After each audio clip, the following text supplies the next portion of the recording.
नमस्कार, अभिवादन स्वीकार करें आदर्श तिवारी का।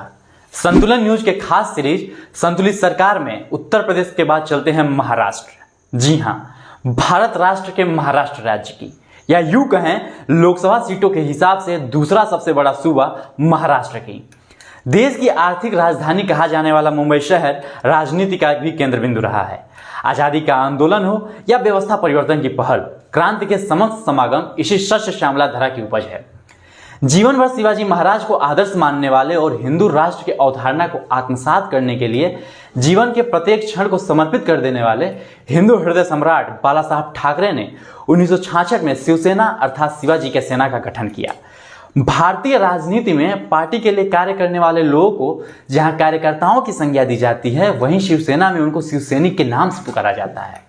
यही शिवसैनिक महाराष्ट्र की राजनीति का मूल आधार है।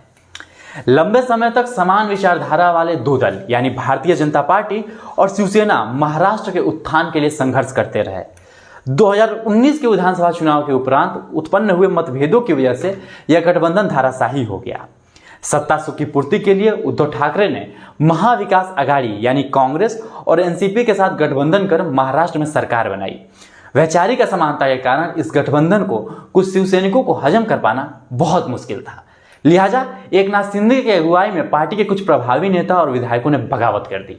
परिणाम स्वरूप भारतीय जनता पार्टी के साथ गठबंधन कर एकनाथ शिंदे महाराष्ट्र के 20वें मुख्यमंत्री के रूप में काबिज हुए।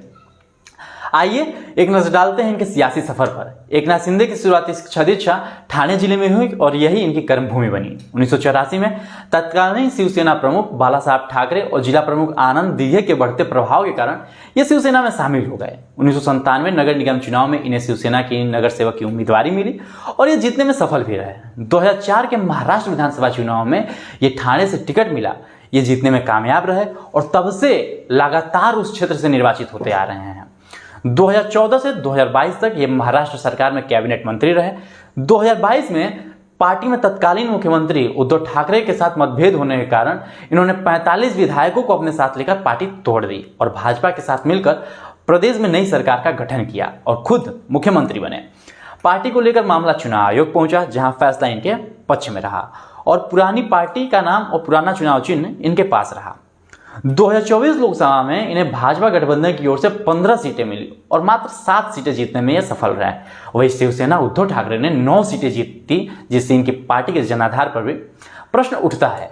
बहरहाल मोदी 3.0 में शिंदे सेना को एक राज्य मंत्री का पद मिला है, जिसमें प्रताप राव जाधव को आयुष मंत्रालय व स्वास्थ्य मंत्रालय का राज्य मंत्री का स्वतंत्र प्रभार बनाया गया है।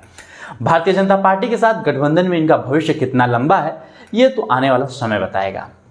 इस रिपोर्ट को तैयार किया है हमारे सहयोगी शिवम कुमार ने। अभी के लिए दीजिए मुझे इजाजत। यदि आप इस वीडियो को YouTube पे देख रहे हैं तो चैनल को अभी सब्सक्राइब करें और Facebook पे देख रहे हैं तो पेज को तुरंत फॉलो करें।